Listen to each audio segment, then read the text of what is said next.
Three, two, 3, 2, 1.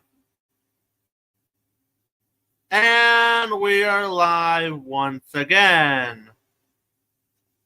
3 weeks, always going to be a live stream. Been more busier than ever with these things, and I'm still going to be more busy.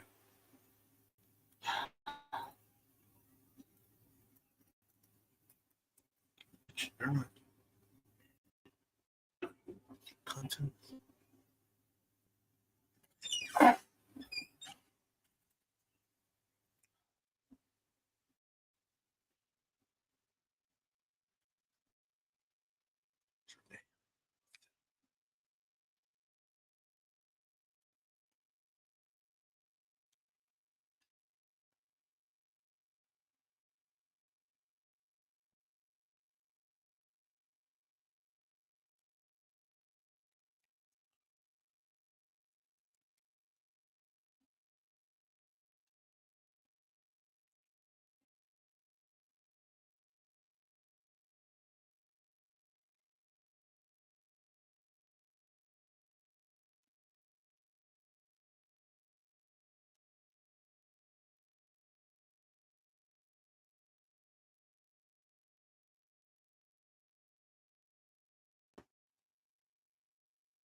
All right. Welcome to the podcast. Oh, I didn't know that. I saw this in my YouTube notifications and thought I'd join immediately. Yep. We're in the first half of 2025. So of course it's time for don't you mean we're in the second half of 2025? Oh yeah, we're in the second half of 2025, and we're almost about to end the first half by covering all the movies we saw in June. All right. Before we do that, I do have some physical media pickups that I got this month. All right. Starting with the DVDs, I'm going to go ahead and show them off right now. All right. I got the entire Jurassic Park franchise on DVD. Hey guys. Neato. I still need to get to. I'm still trying to find some time to watch Rebirth at some point. Yep, Jurassic Park 1. Also did get this on Blu-ray, but I will show that soon. The Lost World Jurassic Park. That's nice. Movie Cartoon Fanatics' favorite Jurassic Park movie, Jurassic Park 3. Yeah, LMAO. Onto the Jurassic World movies. Jurassic World. The only good one. Jurassic World Fallen Kingdom. Was good up until the ending. And Jurassic World Dominion. Yeah, it has gotten worse with time. All right, on to the 2 Blu-rays. Jurassic Park.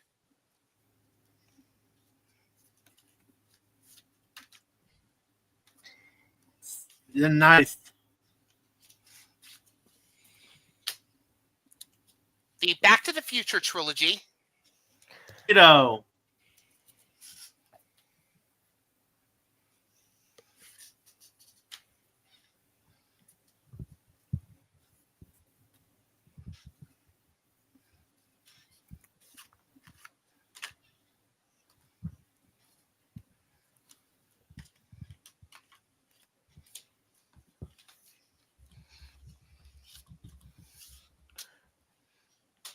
And the 1/4K that I got, Novocaine.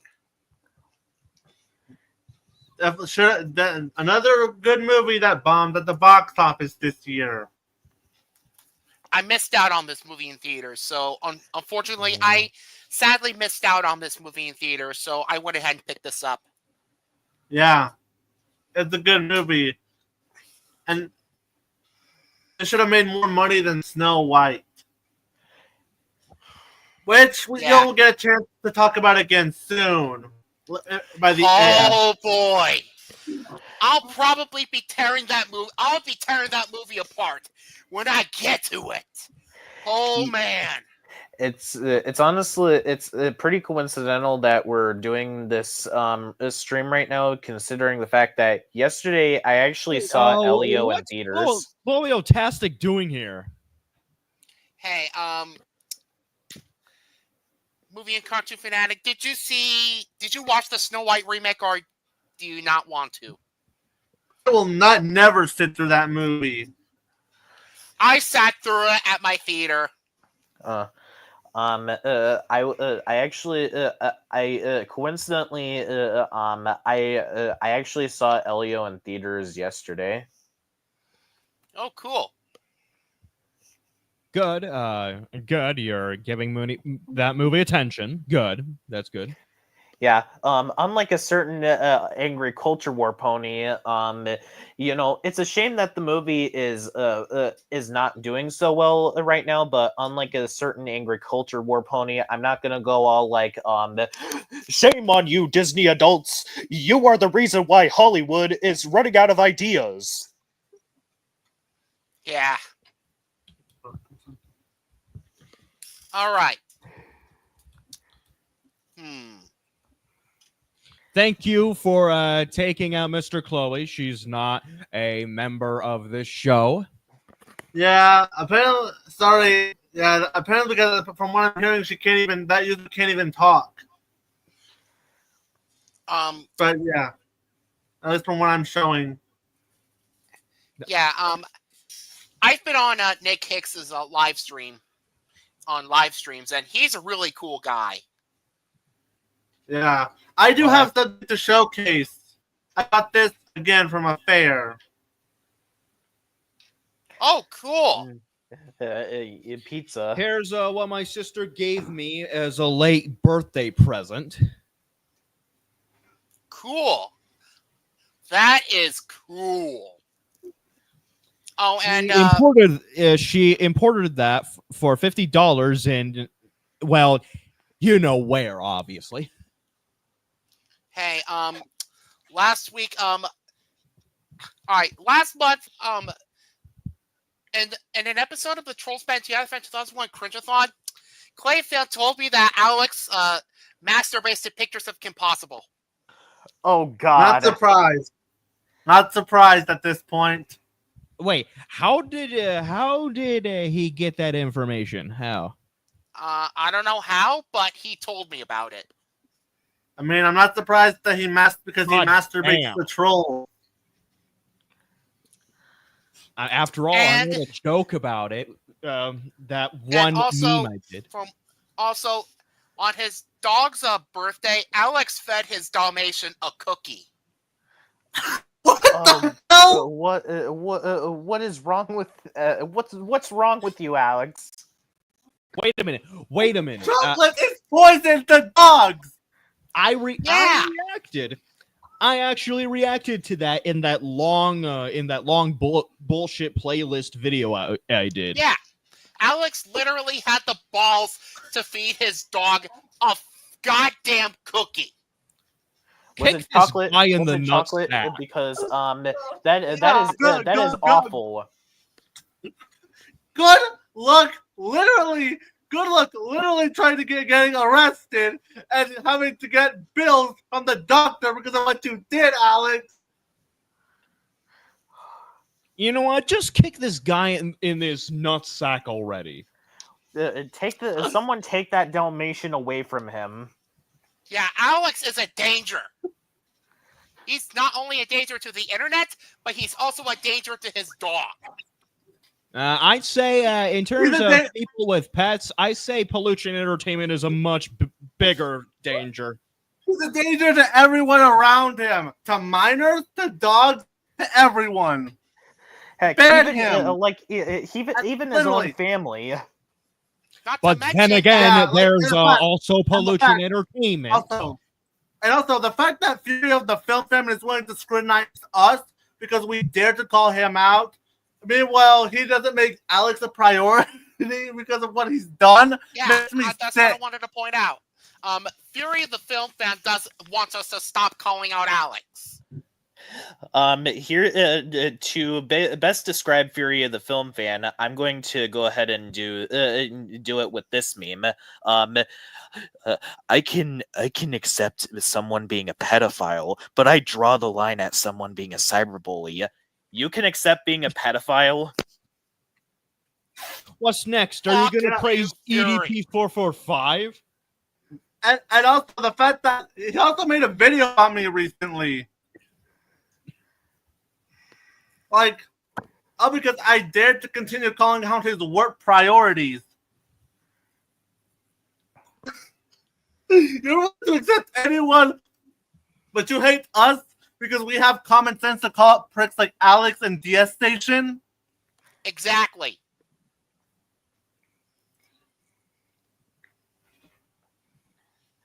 Like where is your videos about DS Station, since you hate cyberbullies so much, Fury of the Film Fan? Yeah, I love how he calls what I said a quote-unquote threat, even though DS Station does it way more often to people. And also, Fury of the Film Fan himself basically made threats against people. Like, he literally threatened that he would contact people's parents. Yeah, good luck trying to get all that stuff into the authorities. Oh God, just imagine Alex wanting to eat his dog M&Ms or something. Go to jail, Alex. Exactly. Like, did you want to show the video? I might as well. Me? No, actually, no. Don't show it. I don't want to see. I don't want to see that garbage on this stream. I don't want to can shoot show myself my at this reaction to it. point. Oh God, I don't not, because at this point, like Alex is cut. Like at this point, Alex is just going to stoop to any low at this point. Mm-hmm. I can't say he finally gets arrested. Yeah. Yeah. I'd rather watch Pet Sitter Pat and a pal for Gary from SpongeBob than watch that video. Same here. Yeah, like Sissy though, the fact that he claims that Alex has legal rights. Yeah, we'll see what happens when charges of him literally feeding a cookie it will come through. I can't wait to see that happen.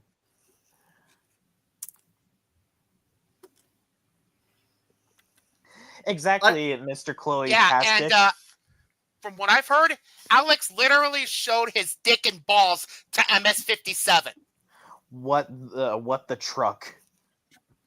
Yeah. Well, Wait, how'd you get that information? I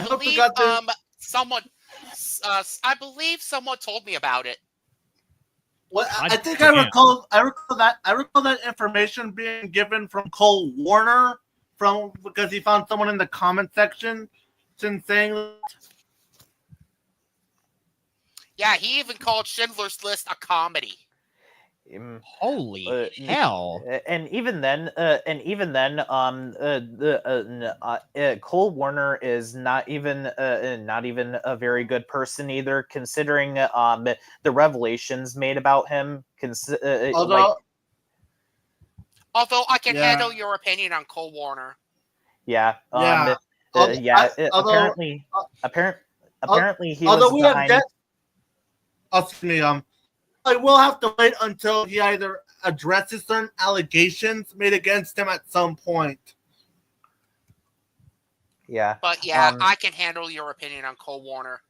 Yeah. Apparently he was behind that Italian Savage account, along with the Black Demon account. And the Golden Savage account.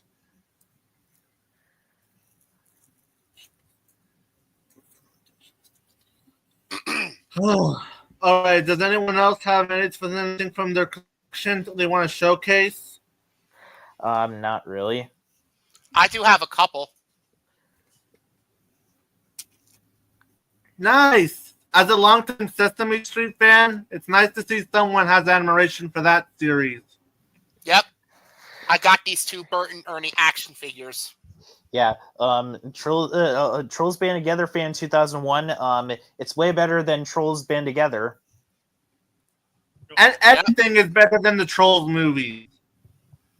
Okay, the last video I did on this guy, this asshat, was 87 freaking minutes long.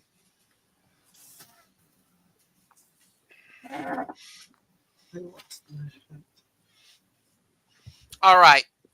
I might as well go ahead and do my pickle and treasure of the show. All right. Here we go. My pickle of the show is Superman 4: The Quest for Peace. Oh God, the movie that damn near almost killed the Superman series. And was the entire reason why Canon Films practically went bankrupt. Yeah. And along with Batman and Robin, considered one of the worst superhero movies of all time. For good reason. The story is just fucking ridiculous. The screenplay is absolutely atrocious. The acting is terrible. Christopher Reeve tries his best to give out a good performance, but the script he's given to is awful. Christopher Reeve really tries. Christopher Reeve really. No, stop! The people! Yeah, Christopher Reeve really tries his best. But the script that he's given to is just awful. Like, literally. This was not his fault. It was the screenwriter's fault that he had to... It was the screenwriter's fault, not Christopher Reeve's fault. Yeah, may the man rest in peace. Yeah, rest in peace, Christopher Reeve. I'm glad he got his documentary. Me too.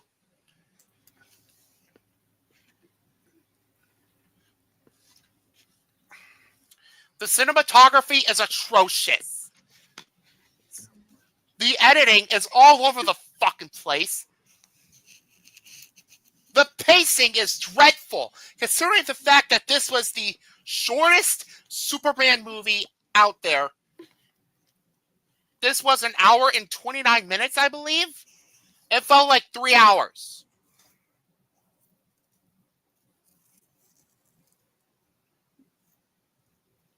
The visual effects and CGI are god-awful. I mean, this looks more like a green screen. More than anything. This looks more like a poorly done green screen. And speaking of the green screen is atrocious. The villain of the movie, Nuclear Man, is one of the worst villains I've ever seen in a superhero movie. No doubt.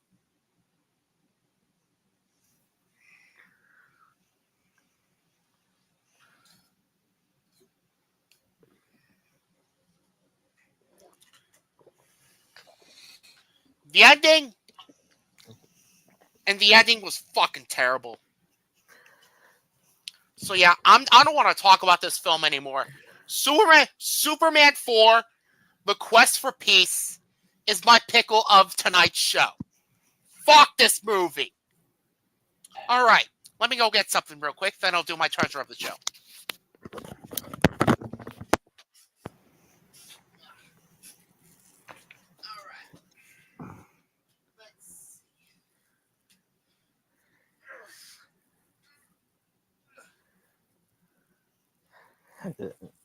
Hi, the passionate geek. All right. Welcome to the stream, everyone. Yeah, they really shouldn't have gotten Brainiac as the main villain. Yeah, but if Ed Wood made a superhero movie. And welcome, Blake Gunnell, to the podcast.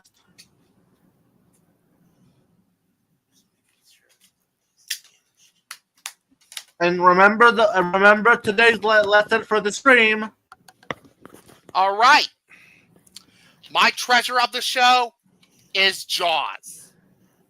That movie is a classic. The first ever Spielberg movie, and I actually remember going to see this movie in theaters back in 2021. Yeah, this film is a classic. This film needs no introduction. Yeah, this is the movie that SpongeBob took inspiration from. Mm-hmm. But yeah, folks, the story is so unique. The screenplay by Peter Benchley and Carl Gottlieb is fantastic. The acting is fantastic as well. Roy Scheider, Robert Shaw, Richard Dreyfuss, Lorraine Gary, and Murray Hamilton all give out amazing performances. The shark effects in this movie look so damn good. Like, the shark in this movie just looks amazing. The visual effects artist did such a great job. Yeah, this came out in 1975, and somehow it holds up. The effects hold up years later. Yep. The musical score by John Williams is haunting too. Like, every time you hear the Jaws theme, it sends chills up my bone. It basically just gives me chills. That's how good the score by John Williams is, especially the theme. The cinematography is just fantastic. It's very well edited. It's well paced. And that ending was something that I'll never forget. So yeah, folks. Me neither. Jaws is my treasure of the show. I love this film. I couldn't agree more, and seeing it in theaters made me happy, along with the original Jurassic Park. By the way, Ryan, it's okay. Yeah, don't worry about it. If you haven't seen Jaws, please watch it. All right. Anyway, now it's time for my addition to the series, the Crackhead Comment of the Day. And thankfully, unlike the last one, where we got very serious with what was stated, this time we're gonna make fun of a new piece of brain rot for kids. Hey, remember when we thought that Cocomelon and Ping Pong were the pinnacle of brain rot content for kids on YouTube? Well, yeah. looks like apparently someone said screw that and decided to take it up as a challenge. Have you heard of the new YouTube Kids channel BMU? No. Well, basically, it's a little bit of a quote unquote animation for kids. But here's the thing: what I found out, it was made with AI. Oh God. Oh my God. And when people were confronting about them, here's what they have to say. Share screen.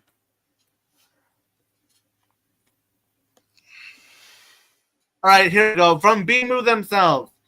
Some say BMU is just AI, but the truth is, every frame is made with heart. If BMU made you smile, let me know with a comment below. This project is for you. Really now? Really? Made with heart? Yeah, right. Yeah, right. Yeah, I've seen, from the few clips I've seen of BMU, look at it. Like, if you look at one clip of it, almost everything goes wrong. Glitches, constant weird animation that's going on that releases it with more questions than answers. Made with All right. made with heart. Let's just go straight right. to the. I'm gonna go straight to the reviews, and then I'll list my worst first. Yeah, but we have to wait until Razorek shows up. So Yeah, right. When I think of something that was made with heart, I think of things like OKKO Let's Be Heroes, Rocko's Modern Life, SpongeBob SquarePants, even during its pre-movie seasons and the post-sequel seasons. You might want to and- look at Critic Auditor 2025. You may want to look at that. yeah, but shut up! Shut the hell up! Are you coming from Fury's group of chodes? Yeah. Oh look, cyberbullies. Who are you bitching about today? Everyone. And we like making fun of them for being stupid. Yeah. If you really don't want to interact with us, maybe you should go mind your own business, because we are not bullying anyone. You guys are picking fights with random people for no reason. Oh my god! You know what? I'm out of here. Fuck! Excuse me. What the hell did I just see? That's it. You're banned. Banning you. I'm banned. Ban user and delete their comments. There. Critical Auditor is banned. And you're banned too. Fuck you, Fury. Whoever's doing this shit, fuck you, Fury.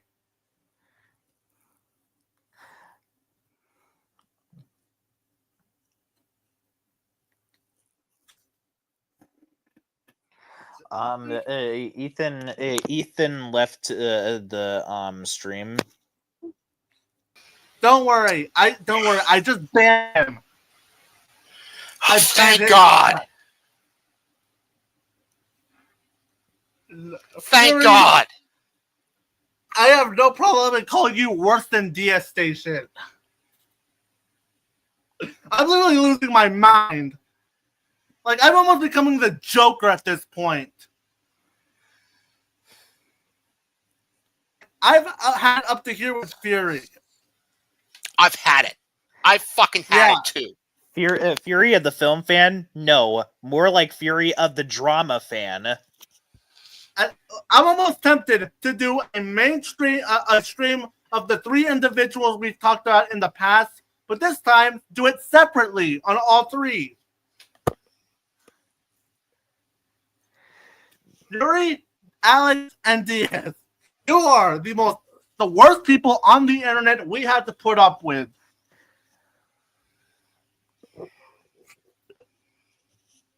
Yeah, and let's get back to making fun of Bimu for a second. Some say Bimu is just AI, but the truth is every frame is made with marijuana.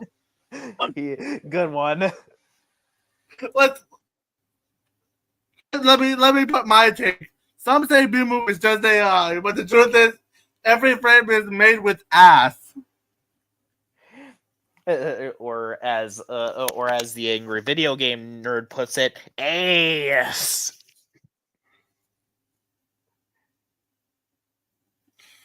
Oh yeah, 2025 is the year of the aliens. Yeah.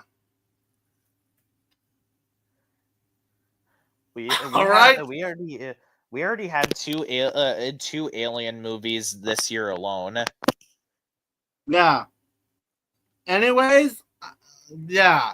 In other words, Bimu is just garbage. The fact that even Cocomelon and Pink Fong were made with heart because they were made with actual people than Bimu. Exactly. And the fact that Bimu has to make me defend those pieces of brain rot garbage makes me sick.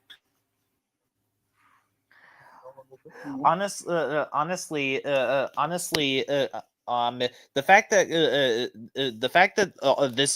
this brain rot junk is surpassing shows that actually had humans behind it, and they basically had heart put into them, is really depressing.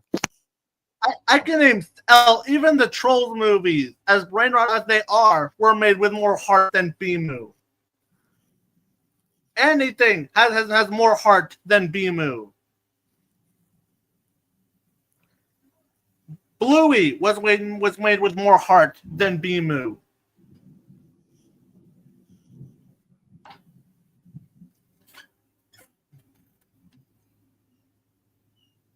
Yeah, once we cover the July releases, yeah, we'll probably cover a few of those. In other words, the fact that the entertainment industry is still trying to use AI, like, why are we still using AI?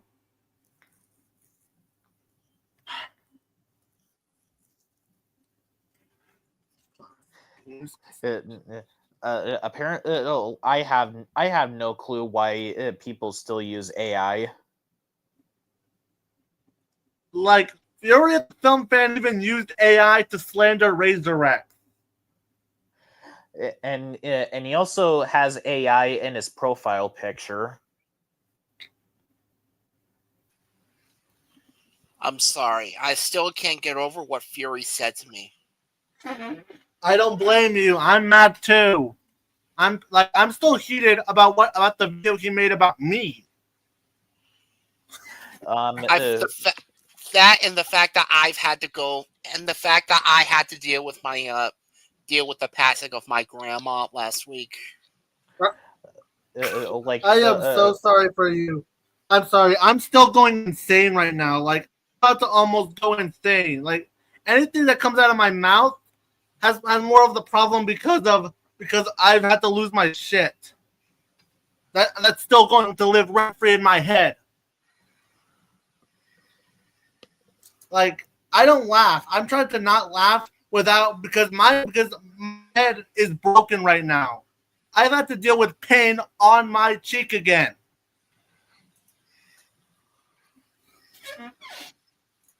Oh my god.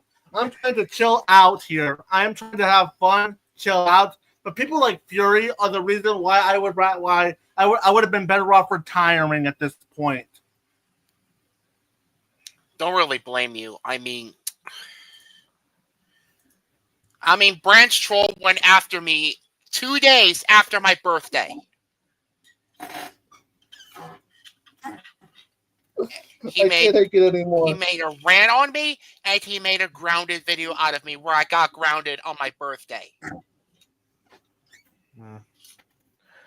By the way, who was the guy that that Fury was saying sounded like a virgin or something? I think it was Chillbeyond's therapist. Chillbeyond's, who is that? Oh god, he's using Razor X's profile, real face. Hey, that's Fury. Is Chillbeyond's therapist another code for Fury of the Film Fan? I'm not really sure. Look on the backstage.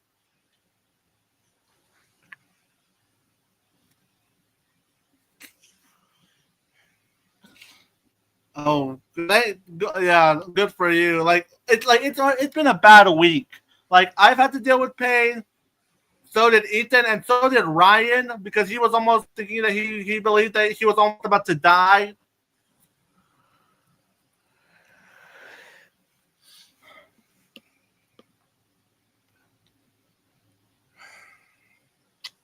Yeah, let's just get the reviews out of the way. Yeah, but all right. And I guess I'll start first because of the ones I watched. So that way we just move on to a more healthier life. Yeah, I have movies to review. So my first movie is Ballerina. All right. All right, let me put the screen up right now. Yeah, folks, I had a lot of fun with this movie. Sure, it's not as good as the John Wick movies, but I still had a lot of fun with this. The story, the screenplay, the action, the acting, the cinematography, the editing, the pacing. Actually, I'll take that back. Yeah. Yeah, the characters. Almost everything about this movie is excellent. Now, if I were to have any problems with this movie, pacing can be a bit rough in the second half, but otherwise, I had a lot of fun with this movie. 9.5 out of 10 or an A. Yeah, I saw this. I saw this one too, and I really enjoyed it. It says, you know, the fact that this bombed at the box office, along with Mission Impossible: The Final Reckoning, yet crap like Lilo and Stitch made money, still annoys me to this day. This was a really good, fun prequel with as per usual to be expected, some really good action in the John Wick franchise. And despite the fact that this movie had some clear reshoots, it actually didn't bother me here. It's actually a pretty fun prequel with Ana de Armas definitely definitely giving a good performance. And just seeing John Wick again makes me glad that the movie took in the perspective of Parabellum, rather than take place after the fourth movie.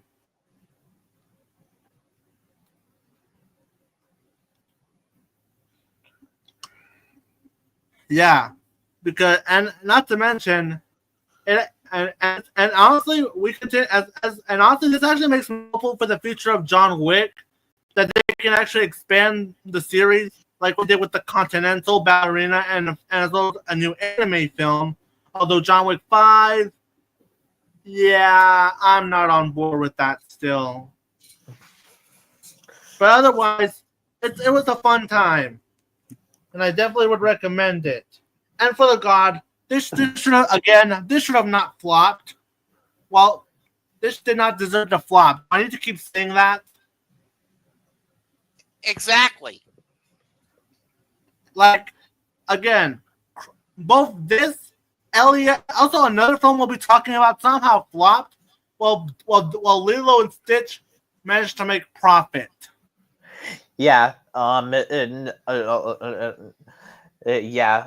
That's because I think that's because of the fact that Disney was marketing the Lilo and Stitch remake to death. Meanwhile, they undermarketed Elio. Yeah, and that's not even getting to mention the fact that this is basically Furiosa of 2025, where it was basically a movie to one of the more well-known characters, and look what happened: Furiosa and Ballerina flopped. And and just to remind Ethan here, you want to guess what Furiosa lost to? The Garfield movie. It's like, seriously though, why are we living in an era where mediocrity makes money? Meanwhile, actual good movies practically die into obscurity. Exactly. Like I remember, back in 2017 that the Captain Underpants movie underperformed at the box office. Meanwhile, the Emoji movie and Boss Baby did well. You fucking moviegoers. I don't care if it's marketed well to death. Y'all should have known better.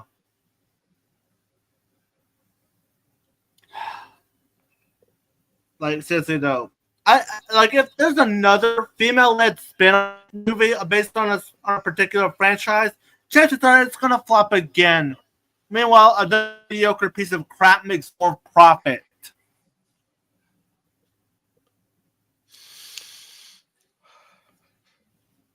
All right, enough of that. My next movie is How to Train Your Dragon 2025.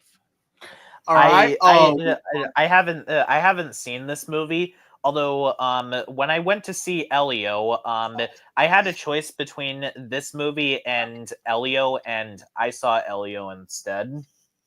Yeah, folks, I did not like this movie. Now, there were some redeeming qualities to this movie.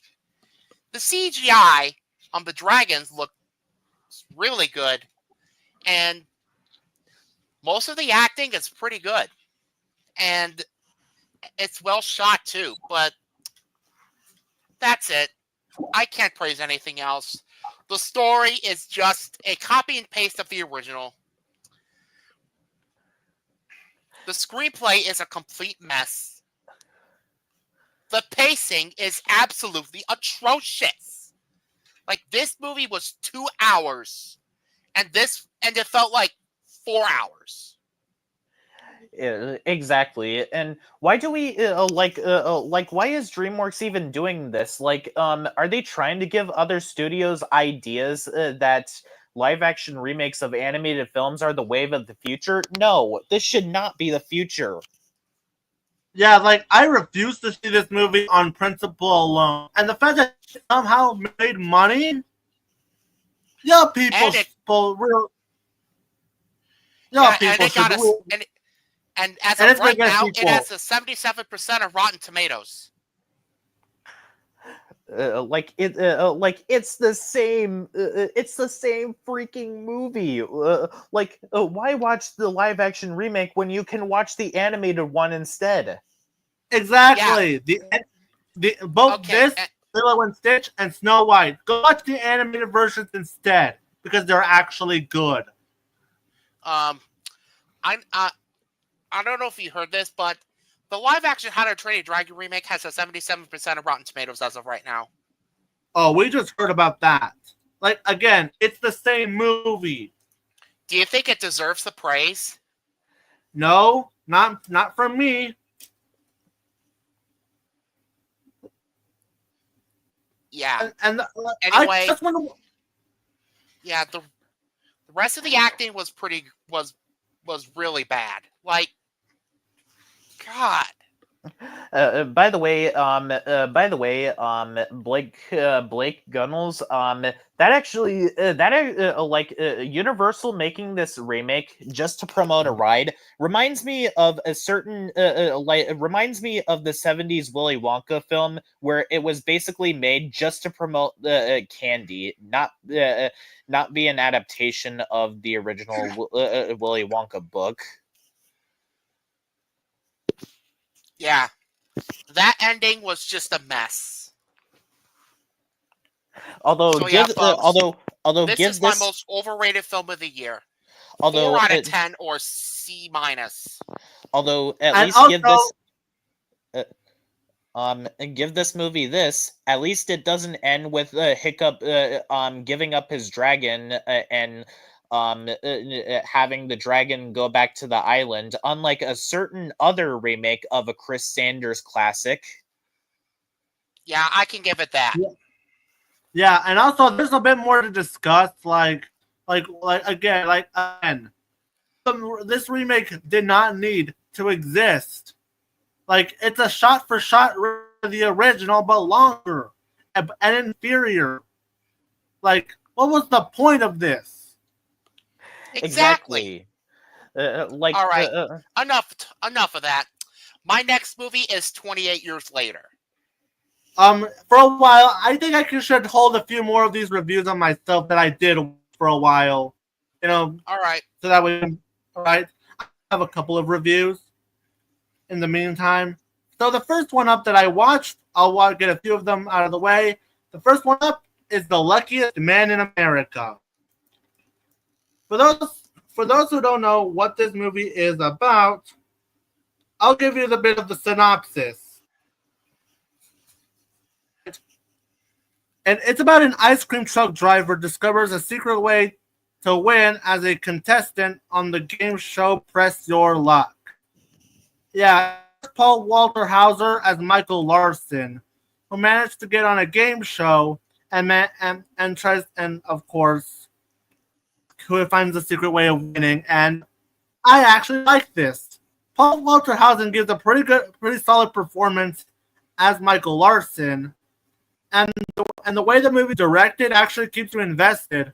Like as someone who has never been on game shows, yeah, it kind of makes me glad I don't, but still, it actually has a pretty. It keeps you invested. Although there are parts where the movie does kind of get dull at points, and the ending kind of just felt like it was trying too hard to be ambiguous. But otherwise, I would definitely recommend The Luckiest Man in America as one of 2025's more overlooked gems. So yeah, the next one up is The King of Kings. This one was released by Angel Studio. Them performing an animated movie. And after watching this one, I didn't like it. Guess what this one's about.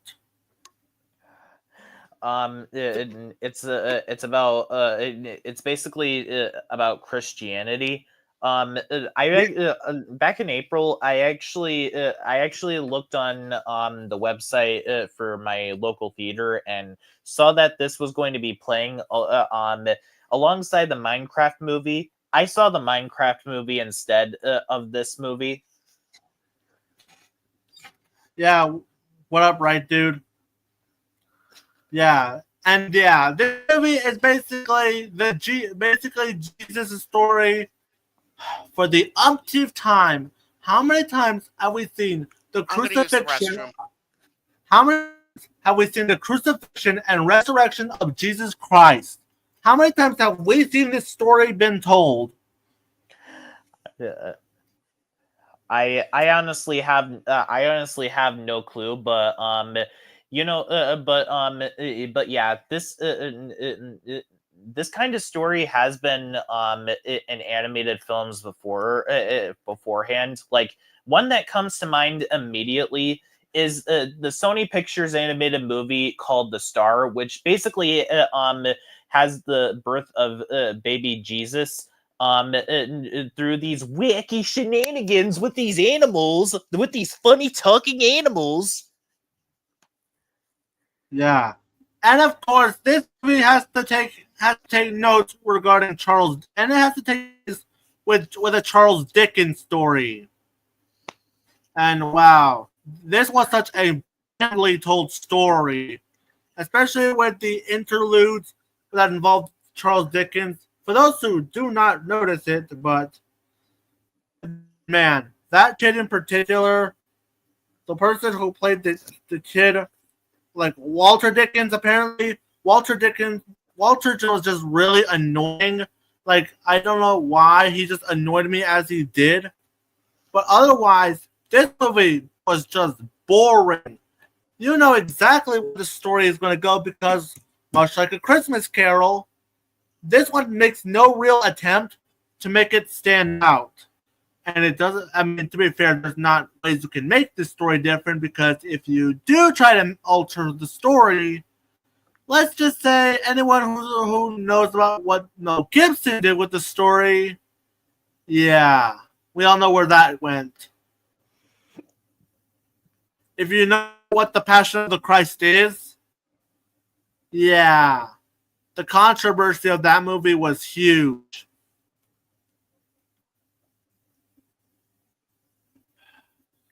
And the animation is just unremarkable, all things considered. And otherwise, this was one of the two movies that adapted the resurrection and crucifixion of Jesus Christ. The first one I watched this year was The Last Supper, which was made by Pure Flix. And somehow, this one I like even less. Because at least with Pure Flix, I just know what I'm getting into with that scrub company. Otherwise, yeah. While it may not be my worst animated movie of the year, that would still go to Sneak at the moment. This one's definitely currently on my list of my least favorite movies of this year. It's definitely a 1.5 movie because there's nothing really offensive about it compared to some other films we'll be getting this year. Yeah. All right. Next one up that I watched was The Ugly Stepsister. Here's the math equation for this movie. Take the usual Cinderella story and mix the substance within it. That's this movie in a nutshell. It's basically Cinderella meets the substance. And while it's not as high as octane as the latter movie, this is definitely one of my favorite horror films of the year so far. Like, as we see what through the process, like throughout this movie, it's basically about Elvira dreams of the weak-kneed virgin, Prince Julian, and is willing to go to great lengths to conform to the kingdom's ideals of beauty. A surprising and raw twist on the fairy tale Cinderella from the stepsister's point of view. It's honestly kind of unique, and it tells it something different. And by the way, this one's released by Shudder, in case you're wondering. Yeah, it's definitely one of those movies that I would definitely recommend. And this movie is definitely horrifying. It's definitely pretty scary, like with some very graphic imagery, and especially one. And near the end, let's just say it ends with a tapeworm. And let's say that tapeworm scene makes Mr. Meaty look G-rated in comparison. Oh God. Yeah. So yeah, definitely recommend this movie, but mostly for fans because this one's not an easy movie to watch. Next, all right, another one that I watched was The Sir. This one stars Nicolas Cage. And going into this movie, I thought I was going to hate this movie. Because from what I heard, it's basically, from one person described it, it was basically Nicolas Cage getting tortured. So when I finally decided to watch it to see if the movie was from one review I heard was every bit as bad as I thought it was going to be, I can't say I agree with that statement. Because I surprisingly like this. It stars Nicolas Cage as a man who is trying to go to his childhood beach to surf, but a bunch of locals find ways to basically make that not happen. All the while, Nicolas Cage goes through hell just to get to that beach. Like, trust me, nothing goes right for him, and everyone finds a way to make it worse for him on each count. So a lot of people call this movie mean-spirited, and to a degree, I can actually see why. Like just constantly shits on him, no matter which way you put it. However, if you look past hard enough, you can see what the movie was trying to convey. As this movie actually surprisingly got some enjoyment out of it. Like just how Nicolas Cage reacts to everything around him, and ending. Well, it definitely makes it somewhat satisfying. I would definitely say it's definitely worth a one-time watch just to see if you people can form your own opinion of The Surfer. I would definitely say it's definitely one of Nicolas Cage's better movies in recent years, and I'll definitely say it's worth watching at least once. Right? So I guess, Ethan, you might want to... All right, I have two more reviews. My All next right. review is 28 years later. I actually saw this on my birthday. Nice! Yeah, folks, this movie absolutely lived up to the hype. Yeah, this is probably one of the best zombie films I've seen in a very, very long... This is the best zombie film I've seen in a long time. I have no flaws with this movie. The story is a very, very well executed continuation of 28 Days Later. The screenplay by Alex Garland is so good. The acting is excellent.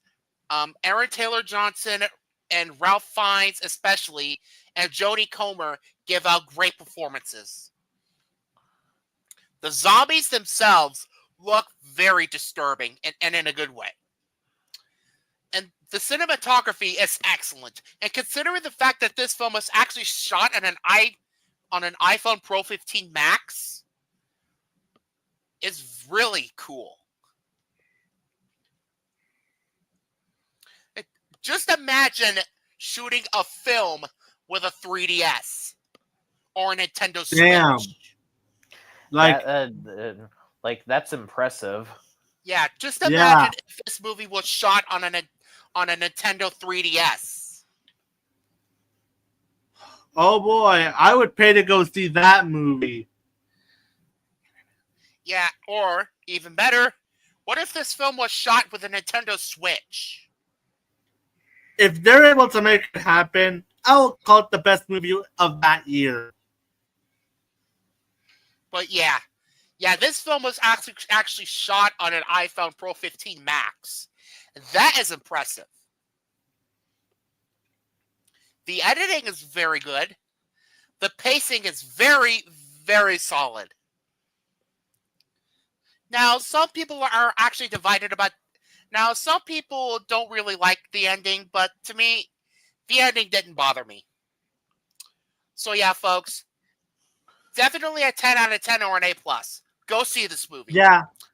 And I will talk about a little bit about the predecessors that came before, because a few weeks ago I had to watch both 28 Days Later and 28 Weeks Later in order to prepare myself for this movie.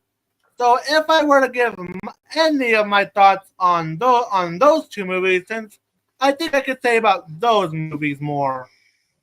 But for my thoughts, 28 Days Later was fantastic. It was definitely one of Danny Boyle's best works, as it's basically an innovative movie as part of the zombie genre. And honestly, it's a film that's also carried part by Cillian Murphy's performance. And yeah, this movie keeps you invested along with Alex Garland's screenwriting. 28 Weeks Later, on the other hand, isn't nearly as good, because while the film is still enjoyable, you still have to deal with the not so good character writing. But the character writing in 28 Weeks Later is not good, like especially when characters make dumb decisions. Despite the fact that that 28 Weeks Later does have a bit more gore to it, and I'll admit there is just as much tension with 28 Weeks Later. Although that could be attributed to the fact that Danny Boyle didn't direct that movie. So I was able to watch both movies in preparation for 28 Weeks Later, which I have yet to see myself. I hope to get around to it soon, both for this and for the Bone Temple that will come out next year. I'm really excited for the Bone Temple. All right, my next movie is a movie that I saw last week. My next movie is F1. I saw this one too. Yeah, folks. All right. I love this movie. This was my most anticipated film of the entire summer, because this was directed by the same guy that directed Top Gun Maverick, Joseph Kosinski. And that's why I was looking forward to this movie as well. Yeah, the story, everything about this movie is exceptional. The story, the screenplay, the acting, especially from Brad Pitt, the directing by Joseph Kosinski, the racing sequences are just excellent. It's beautifully shot. It's well edited. It's very well paced. Look at my comment. Yeah. Don't worry, I took it off the lineup. Off the banners. All right.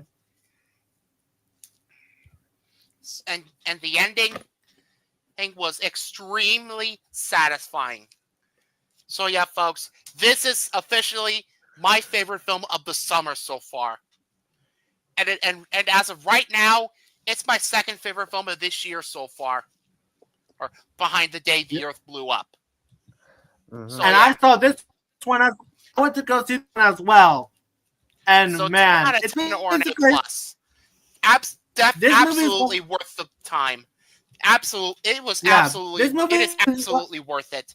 Go see this movie if you haven't seen it yet. yeah. Yeah, please go see this movie. And this movie is basically what happens if you combine Gran Turismo with Top Gun Maverick and have it star Brad Pitt. That's Formula One. And it was every bit as good. Have it be distributed by someone more unlikable than Paramount. It had to be distributed by Warner Brothers. Someone yeah. Apple TV Plus. Yeah. This was a co-production between Warner Brothers and Apple. Okay, so why would you give the director of Top Gun Maverick to someone very unlikable? I don't know. But yeah, this movie was really good with some really good racing sequences and that keeps you invested. And Brad Pitt's character being actually really well written. Like, yeah. Like, if you watch the movie, his character actually is a character that you actually end up rooting for most of the movie, despite what he goes through and what he does. And yeah, as well as Javier Bardem definitely being an enjoyable character in his own right, and his performance definitely helps too. And it's definitely a good showcase of what Joseph Kosinski can do and what he can make a good movie going experience. And I can definitely say Formula with Paramount. Too bad it wasn't with Paramount. Yeah, otherwise you would have likely gone to see this movie. Please don't just have this guy work for Paramount. Don't give it to someone unlikable. Yep. So what do you have to say about Formula One? Oh, it was pretty good. My mom really loved it. I saw it with my parents. It was really good, really well shot. As I heard you mentioning, it was done by the same director of Top Gun Maverick, and it shows because the direction and the cinematography. And I was invested. Yeah. Yep. And we also did Ballerina and 28 Years Later. Yeah. Still bummed that we're skipping 28 months later. Yeah. Yeah. So quick thoughts on both those movies since you weren't here for them. Ballerina, it was good. The John Wick franchise has yet to disappoint me, and this film shows that Ana de Armas, I hope I'm saying that right, she can act. She's much more than just a sex symbol. And yeah, it was pretty good. My only real complaint was it seemed like Norman Reedus his character would play a bigger role, as the advertising would have led you to believe. And as for 28 Years Later, it was pretty good. It felt like different from the franchise from the past two 28 movies, and I mean that in the best possible way. Like, it felt like, 28 years had passed since the infection, and it really hit emotional with me because how the whole quest with how he went on was so he could find a cure for his mother's illness because she was starting to have memory problems. It hit home to me because last year I had to say goodbye to my grandmother who had dementia. So yeah, both really good. Right.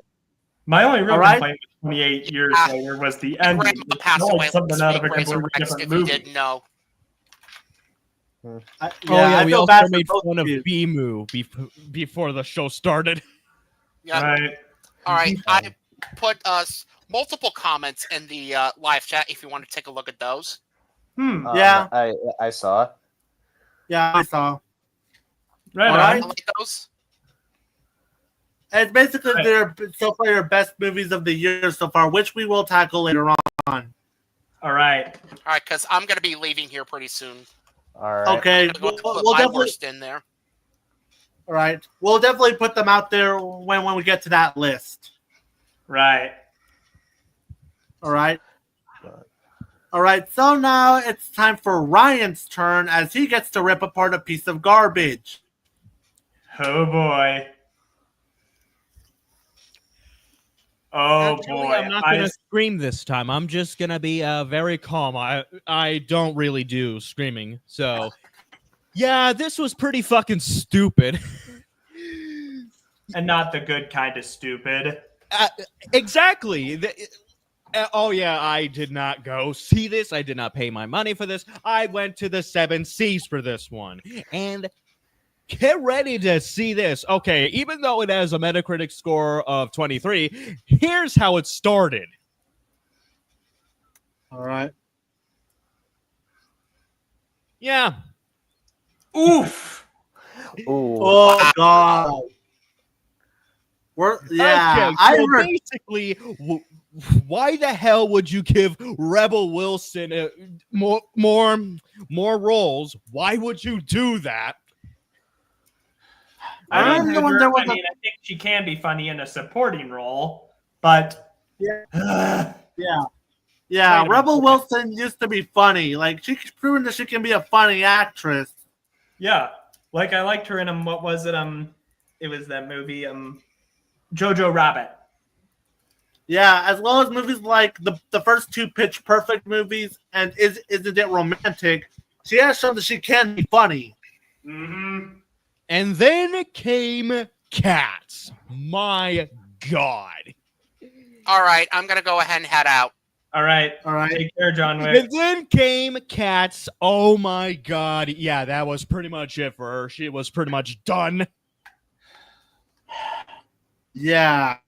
And since then, she's been on a screaming stroke of mediocrity. My mother, she was a while ago. I forget. I believe it was back in 2019 or something.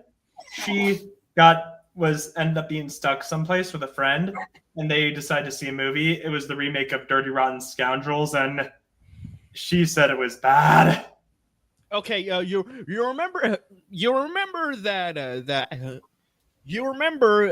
that cafeteria lady from the Holdovers? Yeah, she's in this too.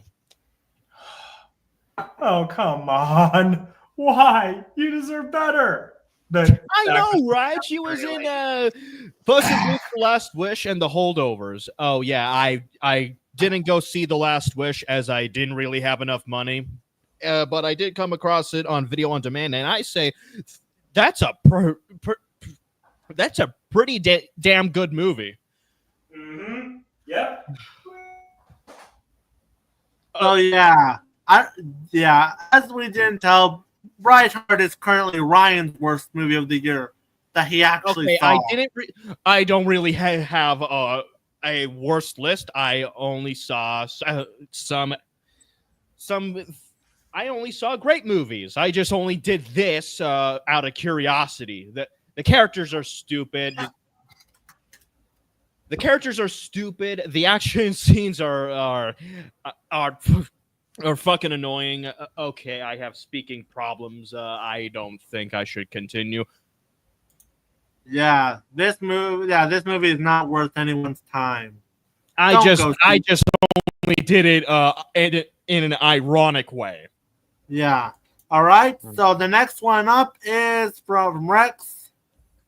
Oh, Zelda Lost in Time. Oh yeah, I love this short film. Like, this is why I love this film. This is why I love sometimes like what internet fan films can do. Like, this is an example of how you do a fan film. It fits into the universe of the Zelda universe, and it like enriches it, and it's very emotional. If you're a Zelda fan, I'm sure you'll enjoy it. All right. The next movie I watched is The Surrender. This was the other movie I saw from Shudder this month. Daddy's all right. Daddy's all right. They just seem a little weak. that song, Surrender. Anyway, go on. Yeah. Yeah, this movie is basically about a fraught mother-daughter relation and is put through a terrifying test when the family patriarch dies, and the grieving mother hires a mystery stranger to bring her husband back from the dead. I'll say this, for the first hour or so, kind of sucked. Like, I was mostly bored and uninterested with this movie, but once we get to the part where they actually do the ritual on that father, that's when I kind of started to get better from there. And it definitely showed it that some of the better is that it's actually kind of, well, it's not really all that scary. Like, this movie has an obsession with mutilating fingers. Yeah. Yeah, both this as well as The Ugly Stepsister. Mm-hmm. So, yeah, definitely a one-time watch, but never watch it again because outside of the second half, there's nothing really memorable about this movie. So the next one up from Resurrect is Into the Deep. This one was an underwhelming shark movie, but I'd at least give it the "at least you tried" award, if you know what I mean. Because one thing I appreciate was the fact that this film acknowledged that sharks weren't these mindless killers hell-bent on eating humans, and I mean, it made sense because humans were it had human antagonists in this film, and I could appreciate what it was actually trying to do. Like, it was actually trying to deal with overcoming trauma, and I thought it was cool how it had Richard Dreyfuss, who was from Jaws, and I thought it was cool how it ended with him saying, "Hey, we should protect sharks," but it ultimately fell flat. The CGI for the sharks was laughable, and I understand the film that it was on a small budget, but still. Also, the film was unintentionally hilarious at times. I'm gonna go into spoilers. Are you okay with me spoiling it? not that I'm gonna watch it, so Okay. We have this scene where literally the shark is about to attack, and the character puts her hand out, and then the shark stops, and it allows her to touch the shark, akin to when Owen in Jurassic World would touch Blue on the snout, and in How to Train Your Dragon with Hiccup and Toothless. That part was unintentionally hilarious. And also had stuff that just didn't make sense. But I give it at least the credit for at least trying. Yeah. all right. No. So the next movie we're gonna have a rant about, not because of the quality, but more so how the movie was marketed, will never not piss me off. Yeah. Regarding what I think about this movie, I think that it's a decent movie. The film does have an issue where the entire plot is fabricated, is basically entirely run on this liar reveal story, and the characters are pretty underdeveloped. And regarding the son and aunt relationship, I do think that it's handled pretty well. I mean, it's not as good as Lilo and Nani's sister bond from the original Lilo and Stitch, but I do think that it was handled nicely. Though the movie does start off pretty badly with a sequence that does remind me of Milo and his mother's fight from Mars Needs Moms, which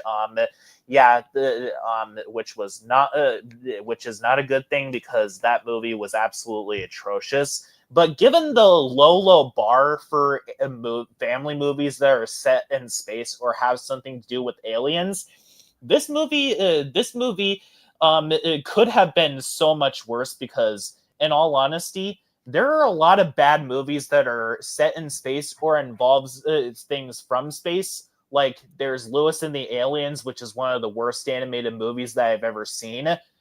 Ice Age Collision Course has something to do with space, and it's awful. There's Mars Needs Moms, which is set in space, Escape from Planet Earth, etc. Right. We need to talk about how Disney marketed this. Yeah, They really undermarketed this movie.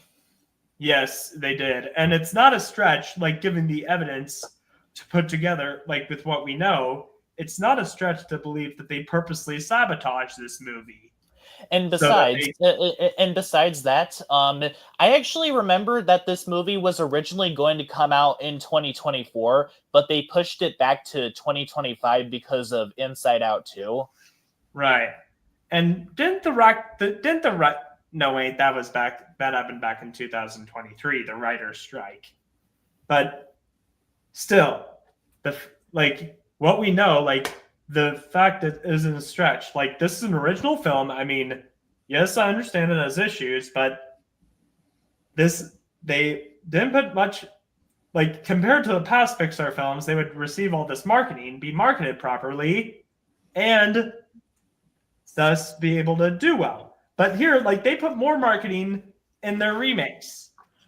Yeah. They purposefully sabotaged this movie. Like, it feels very reminiscent to what Disney did with their 2D animated films back in the 2000s decade. Like, they purposefully decided to undermarket Treasure Planet and put it on the same weekend as a Harry Potter movie. Same thing happened back in 2011 with Winnie the Pooh, last 2D hand-drawn animated Disney film. And you wonder why Sony Pictures Animation beat Pixar's ass that day? Yeah. We know what movie practically kicked Elio's ass in terms of appeal. And I saw this movie, and I actually thought it was just decent. Yeah, the movie definitely hangs on that liar reveal trope, which I don't understand why storytellers still use it, because it's rarely executed well. However, admittedly, when the movie starts, I wasn't really liking the movie all that much. However, once we got into Elio and Glorden chemistry, they were definitely the highlights of the movie, as these two actually worked off each other pretty well, and it definitely becomes charming to watch. And that's what I thought, and that's where the movie does get better from there. But honestly, I gotta ask this question. How does this movie understand Lilo and Stitch much better than the remake of Lilo and Stitch? Yeah, like I heard people say it's a better remake than the live action remake. Yeah. And while the twist was definitely something, I actually did a pretty good job at actually not making me guess what was going to happen on the twist front. Overall, I would say Elio is decent, but more people should definitely go see this movie just to at least support more original movies.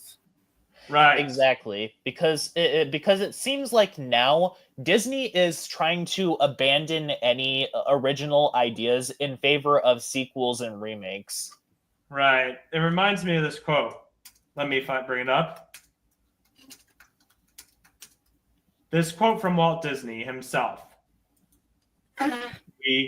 We let me see it. We don't make movies to make money. We make money to make more movies. And we're not going to act like that one person who does this on a daily basis. Right. Yeah. And no, Zaid, Diaz, or whatever you go by now, being on the spectrum does not give you the R word pass. We, the autism community, haven't reclaimed that word, and to be frank, I don't think we should try to make claim of it. Exactly. And you gotta understand that that not all moviegoers are are really familiar with internet discourse, so you can't blame the families that take their kids to see the movie if they don't understand that the movie is getting critically panned online. Right, or there's some things that people take issue with. Like, the problematic stuff with the Lilo and Stitch remake. Yeah. Mm-hmm. We tell people to go see original movies. We still try to give them a chance, but we don't act like you, Diaz. Heck, the I Birdman. do that. Heck, the Birdman, who he's still interested in the MCU and ongoing franchises. He also supports original movies and also encourages his followers to support original movies. Like, he did that with The Creator, and saying if you're looking for a movie, you said you have issues with all these sequels, remakes, reboots, and superhero movies. This is that movie to support. Yep. But thankfully we are getting some original animated movies on streaming. Yeah. Point. K-pop Yeah. Demon Hunters. I love this movie. That's coming from someone who's not the biggest K-pop fan, and it gave me an appreciation for the K-pop genre and the effort that goes into it as a whole. Plus, it was just really funny. There was a part that really made me laugh so hard to the point yeah. Sorry. I'll lower the volume. It made me laugh really hard. Yep, I watched this movie and I actually liked it. It definitely shows why Sony Pictures Animation is still thriving, and I really enjoyed this with some fantastic animation and a brilliant use of what K-pop can do. Yeah, and with some really well written characters. This movie, you will never see an animated movie that combines K-pop and Japan and literal demon hunters. You mean South Korea? Oh, South Korea. Sorry, I got the two mixed up. Yeah, you'll never get another anime movie like this. Mm-hmm. And the next movie from Sony Pictures Animation is definitely going to make history. It sure is. Mm-hmm. All right. Their next movie is definitely going to make history. Mark my words. All right. So next, I'm going to talk about what I consider to be one of the worst movies of this year. Oh boy. That movie is called Hurry Up Tomorrow. Oh, I've heard of this one. When I saw a friend review it, said The Weeknd's awful movie, and then when I commented saying my reaction to the title, The Weeknd made a movie. I saw this movie out of curiosity because I'm a fan of The Weeknd, as a singer, of course. Mm-hmm. But when that one clip went viral, I actually was tempted to watch this.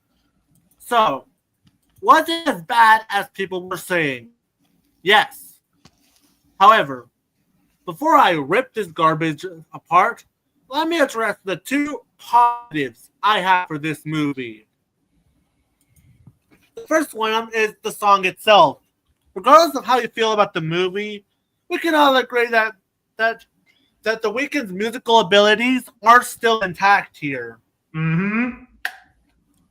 And the second thing is, I'll say this, for as awful as this movie was, the first half really wasn't that bad. There were issues I was having, but for the most part, the first half wasn't really what I thought. Wait, worthy of a 50% on Rotten Tomatoes? And then we got to the second half, particularly when we got to the infamous clip that was viral. And after that moment, the movie went downhill fast. let's address the elephant in the room first. Abel's acting. Look, I have nothing against The Weeknd, but between him and him as an actor or a screenwriter, he should just drop it at this point. Mm-hmm. Because his acting is not very good. And it mainly has to do with the delivery of how he delivers the lines, as he does it in such an unconvincing manner that you make me question, who are you again? And the second thing, his character is not very likable. As throughout, he's practically crying about his ex. And of course, we get to Jenna Ortega's character. Despite her performance being mid at best, but then again, Jenna Ortega is a mid actress. Man, her character is bad. Like, this movie already opens up with the fact that she is committing arson by trying to burn down a house. She's getting gasoline. And when she goes to that concert, she interacts with The Weeknd.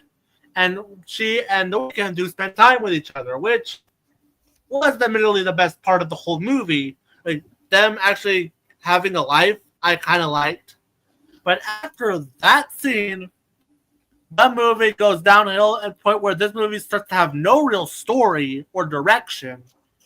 And don't get me started on the way this movie ends, because, spoiler alert, Jenna Ortega's character practically kidnaps The Weeknd, ties them up to a bed, and actually dances and basically reminds The Weeknd of one of his songs.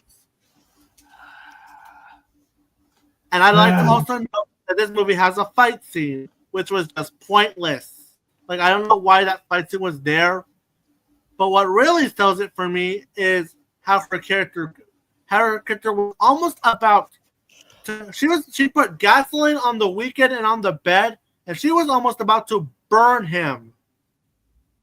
And you know how she does get stopped? The Weeknd decides to sing for her.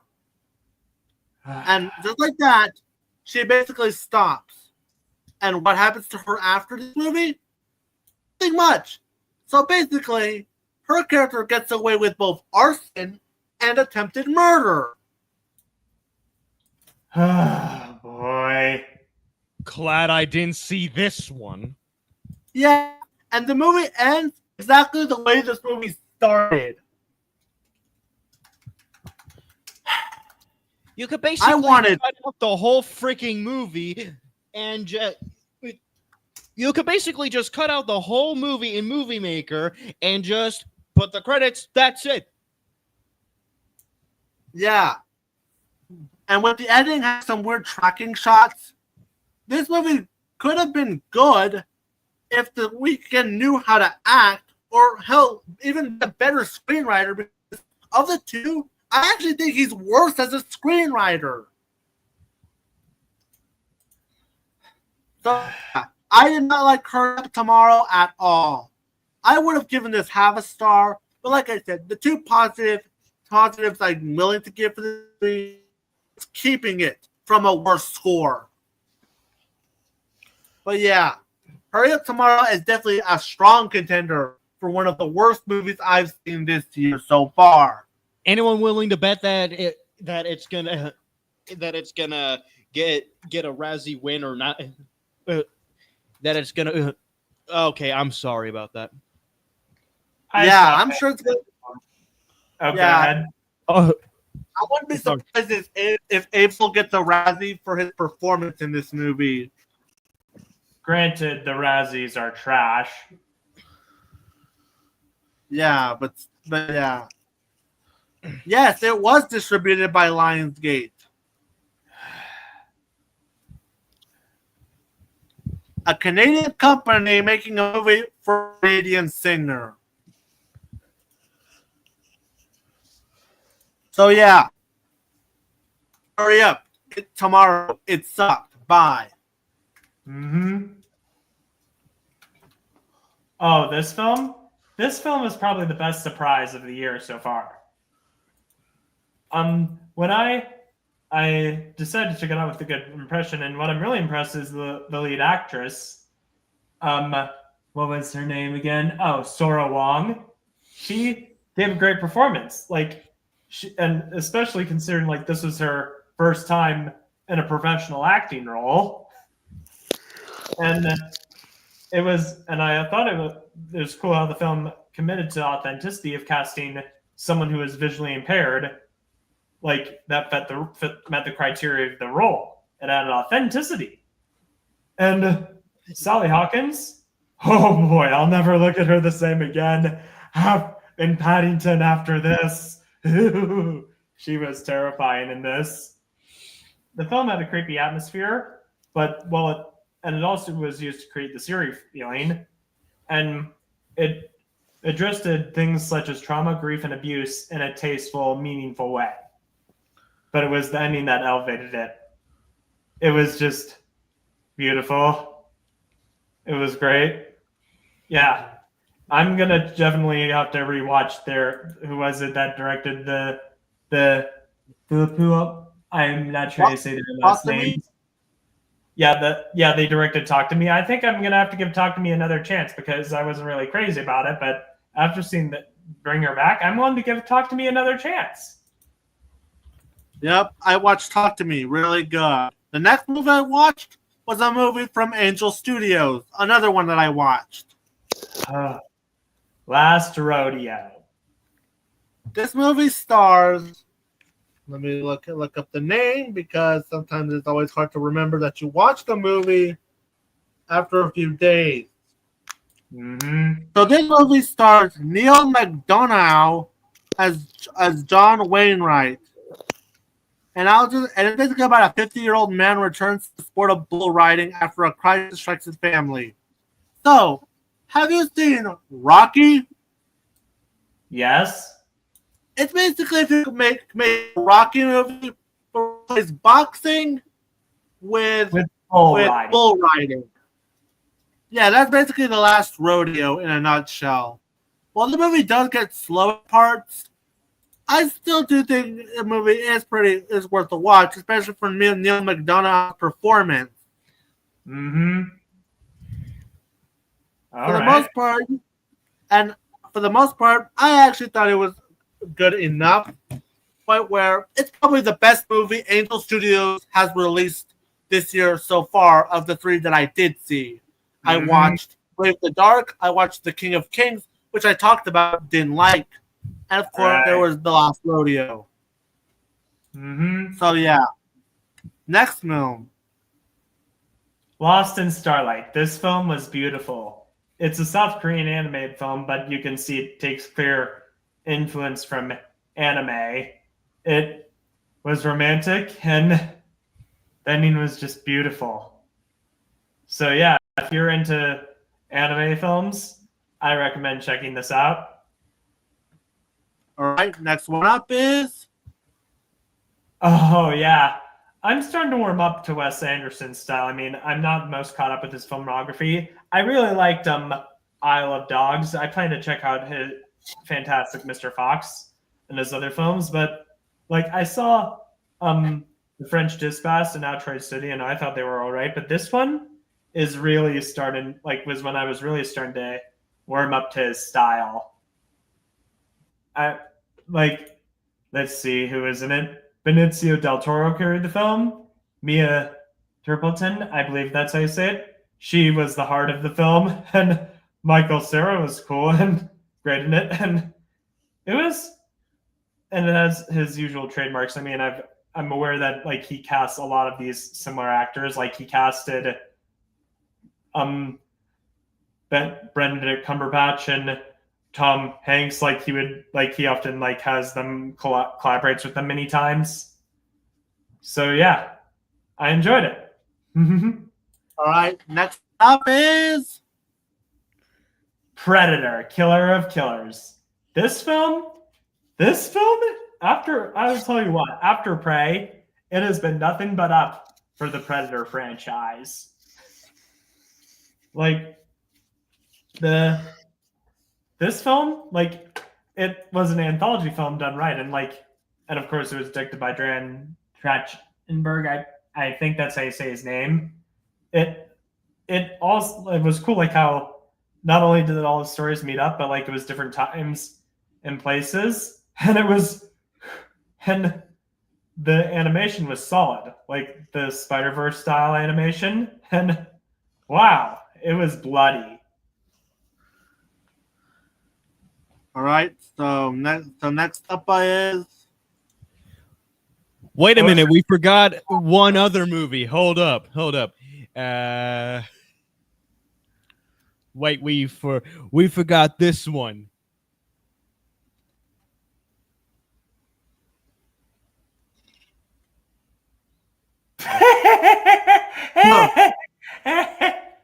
Right. Anyways, back to the show. Right.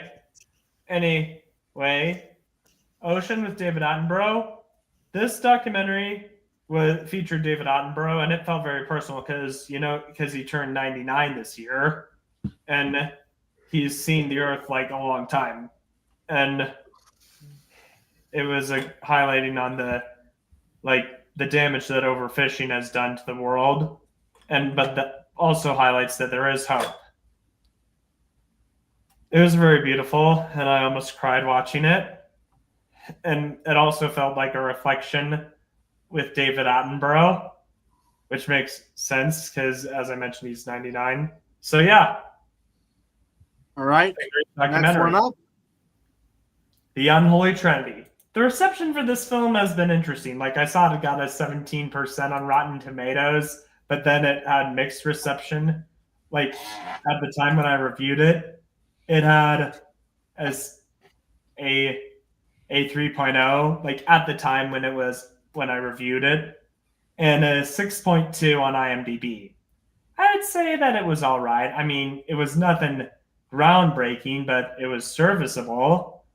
I will say easily the best. Like, I mean, Pierce Brosnan and Samuel Jackson carry the film, and I thought it was cool, like how it was actually filmed in, I believe, South Dakota, and the cinematography was beautiful. I mean, even if there were some cheeky cams. So I'd say this is a harmless watch. All right. Next film I watched. The last one I will talk about is Day of Reckoning, a Tubi movie starring Scott Adkins. Scott Adkins. Why does that name sound familiar? Yeah, don't get it confused with Universal Soldier because this ain't it. Yeah, this film was a slog to sit through. Like, seriously though, aside from the last third, which we get any real action, most of the movie was boring as hell. Like, seriously though, despite the fact that this is a Warner Home Video movie, this suddenly got released as a Tubi original.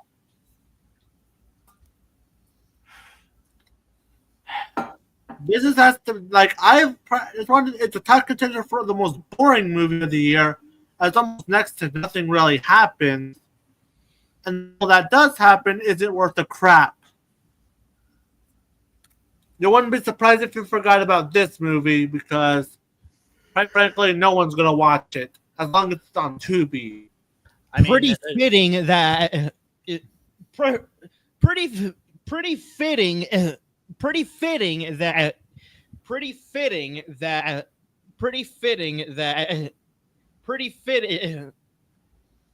I am so sorry. Shit. I mean, you might want to type it in the comments. Oh shit. I mean, Tubi does have a much better content to watch than this. Like, Tubi does have Zig and Sharko, right? And I don't know if they still have the Looney Tunes show on there too, and even My Little Pony or Sonic Boom, right? So yeah, next one up is Materialists. I am split on this movie. I don't like it, nor do I hate it, but I can appreciate what it was trying to do, and the cast do their best. I will say, Yeah, like, this movie, I wanted to watch it, but because it has Mr. Fantastic, Captain America, and Madam Web. right.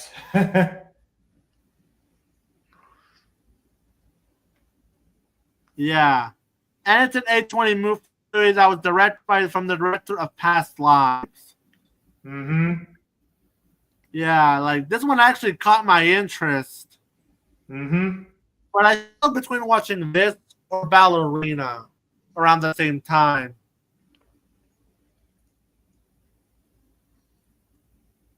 It is back to this. I honestly hope I can finally get the time to watch it, because we all know we need proof that people like I'm so sick of the hate for Pedro Pascal. Yes.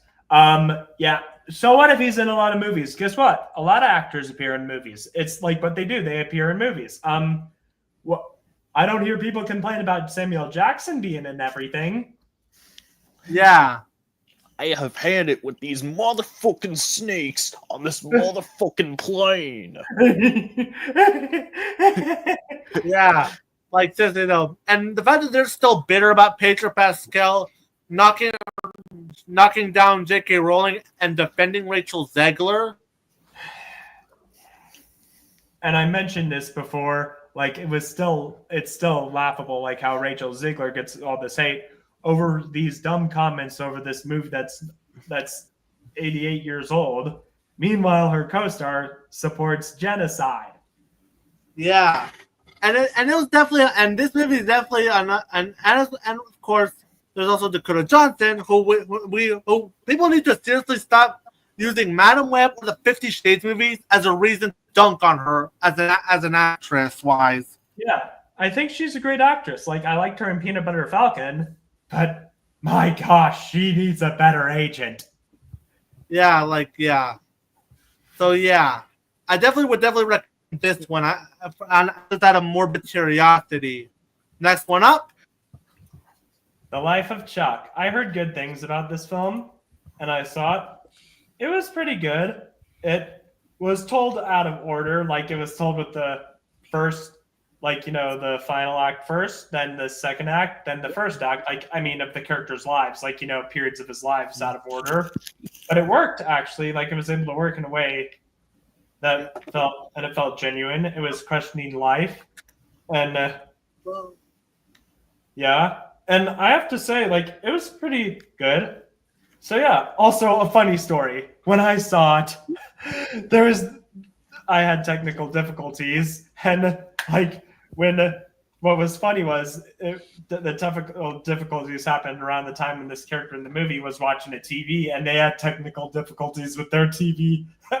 And when we thought for a moment we had more technical difficulties, because you know how there are those movies that show the act signs, they thought it was having more, but thankfully it wasn't. So yeah, pretty good. And the fact that this is directed by Mike Flanagan, who's usually a horror director, Yeah, this is definitely a step out of his zone. Mm-hmm. Yeah. All right, and finally, the last one up is Megan 2.0.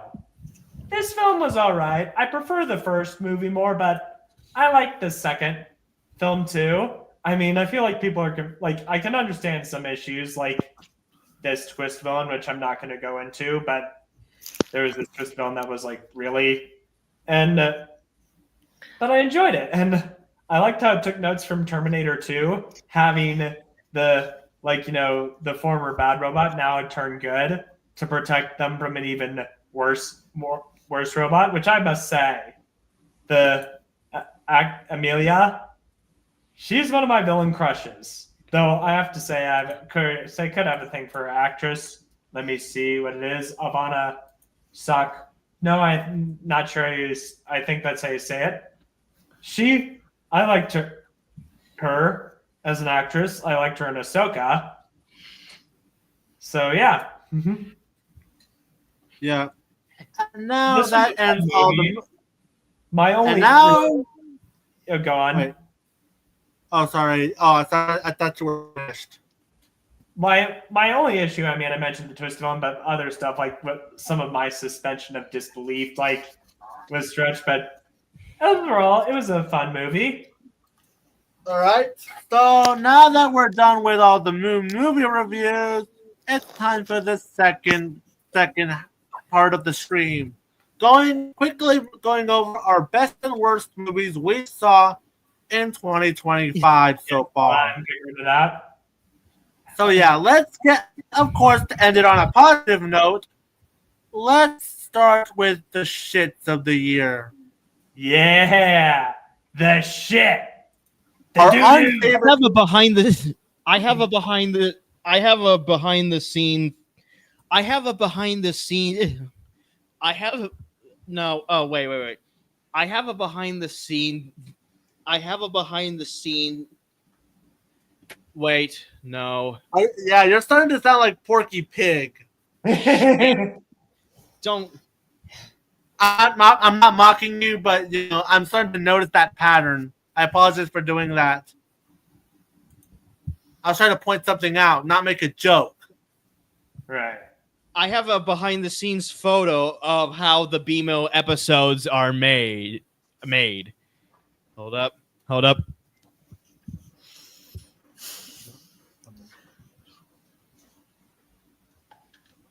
This is how the BMO episodes are made. So let's get Ethan's out of the way. We're going to show them what Ethan's bottom 5 of 2025 so far. Mm-hmm. So All right. Let's get started. His number 5 worst is How to Train Your Dragon 2025. It's the same freaking movie. Right. All right. His number 4 is Captain America: Brave New World. Mm-hmm.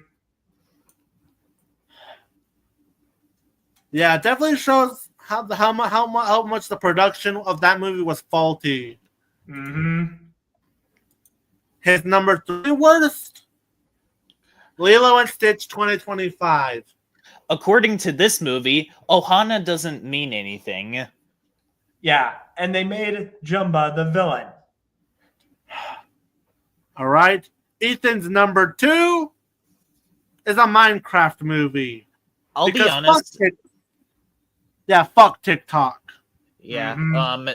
I'll be honest. I actually consider this movie to be better than the Lilo and Stitch remake because admittedly, this movie is so bad it's good kind of movie. Fair enough. Yep.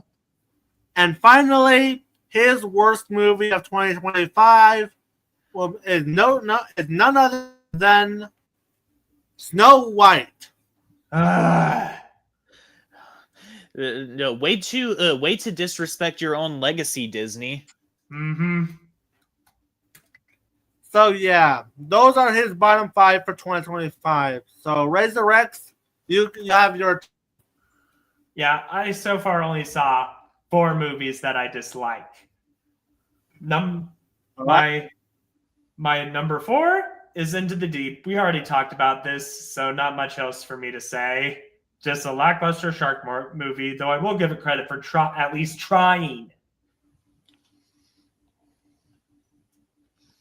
Not much for me to say. So, all right. Am I still going? Yeah. My number 4, my number 3 is The Bio. Following after a lackluster shark horror movie, we get a lackluster alligator movie. Well, had some highlights. It still fell flat. Lackluster effects, characters that I couldn't they weren't terrible, but I couldn't get invested with, and just not really that good. I mean, there's not much for me to say. Number 2, this is the most disappointing movie, probably my most disappointing movie, because I enjoyed the trilogy back in 2021. Fear Street Prom Queen. I enjoyed the Fear Street trilogy, so I was looking forward to the Prom Queen movie, and it was underwhelming. Oh, The yeah, only- I also saw it too.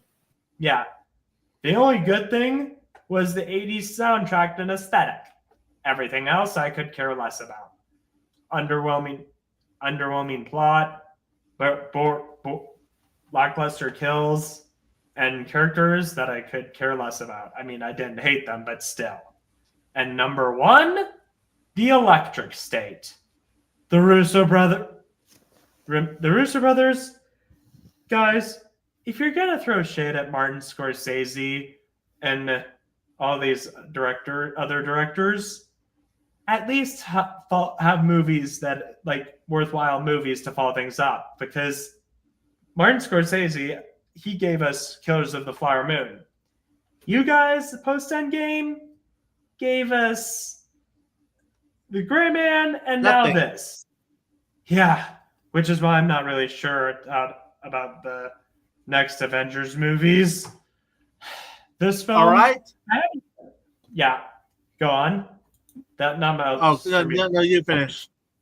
The Electric State, like, from what I heard, I haven't read the graphic novel, but I heard it was infinitely superior. But like, what I heard, the graphic novel was meant to serve as a critique of like overconsumption of technology and overconsumption and reliance on technology, and the long-lasting effects. Here, it's saying that we should embrace machines. So yeah, an underwhelming movie. Yeah, and the fact that one of the Russo brothers tried to compare their usage of AI in this movie to TikTok. Hold on a sec. What were you saying, Mom? Oh.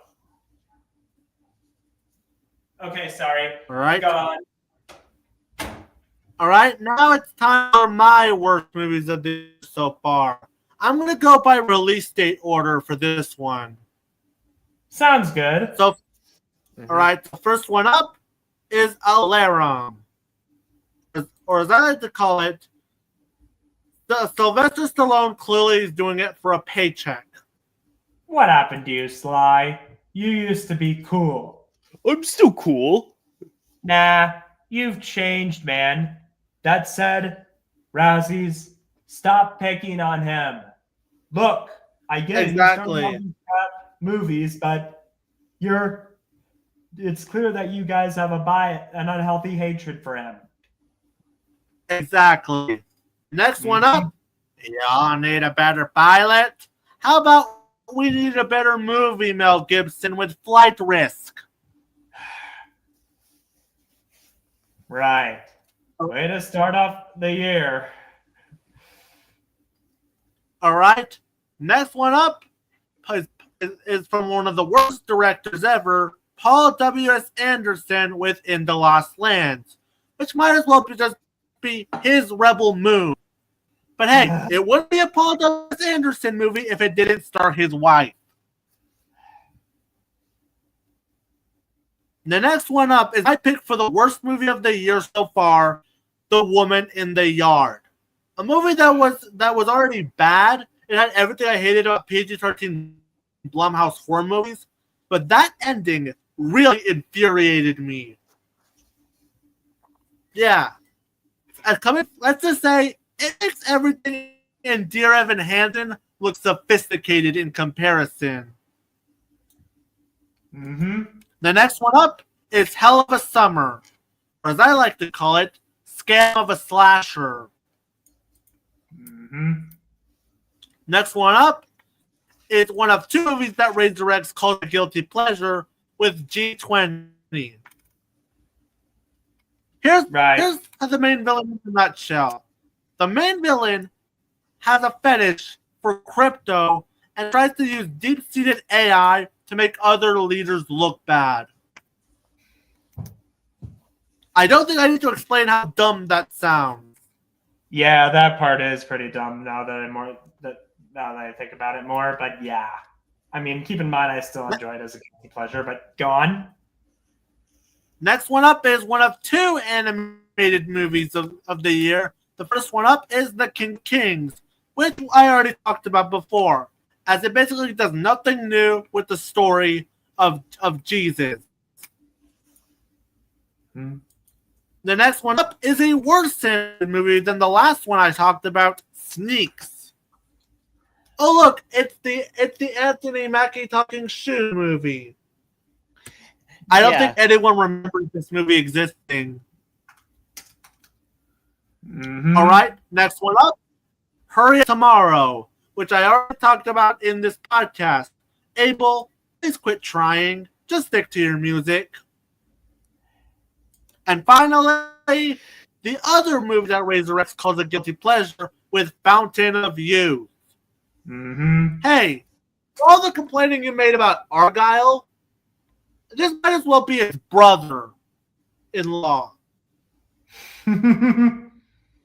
Seriously though, this movie had an over-budgeted amount, and yet it somehow managed to be the worst Apple TV original movie that I've seen this year. All right. All right. So now that we're done launching up our worst movies of the year so far, it's time to look at some of our favorite movies of the year so far. Yeah. And let's go over. Yeah, and let's go over Ethan's best films of the year so far. Wait, let me pull it up. All right, let's start with his best. His number 10 is Ballerina. His number 9, Mickey 17. Number 8, Thunderbolts Asterix. Number 7 is Paddington in Peru. Number 6, Hard Eyes. Number 5, Warrior. Number 4, Final Destination Bloodlines. Number 3, Sinners. Number 2, F1 or Formula One. And his number 1 is The Day the Earth Blew Up, a Looney Tunes movie. Resurrect, it's your turn. All right. Number 10, Bring Her Back. Number 9, Mission Impossible, The Final Reckoning. Number 8, The Day the Earth Blew Up. Number 7, Zelda Lost in Time. Yes, I'm counting fan films. Number 6, Lost in Starlight. Number 5, Formula One. Number 4, Predator Killer of Killers. Number 3, K-pop Demon Hunters. Number 2, Ocean with David Attenborough. And number 1, Sinners. All right, now time for my best movies of the year so far. And like what I did with the worst list, I'm going to go in release order. First one up, I'm Still Here. I was just so glad this movie won Best International Feature at the Oscars over that other movie that got 13 nominations that we don't speak of. Right. Next one up is Neja 2. If currently being the highest grossing animated movie is anything to go by, I think it's safe to say that we need more animated movies like this. Yeah. In your face, Alex, Inside Out 2 is no longer the highest grossing animated movie of all time. Granted, I'm not going to be using its success to, crap on Inside Out 2 or Disney. Look, I get it. Disney is a shell of itself, but how about we celebrate that Nausea 2 is breaking box office records? Yep. I mean, at least it made more money than The Lion King 2019. Yep. Next one up is my favorite movie of the year so far, The Day the Earth Blew Up. Oh, by the way, this sleazebag. Here's to you almost shoving this and Coyote versus Acme. I still stand by him being the real villain of the DC EU instead of Darkseid. Yeah.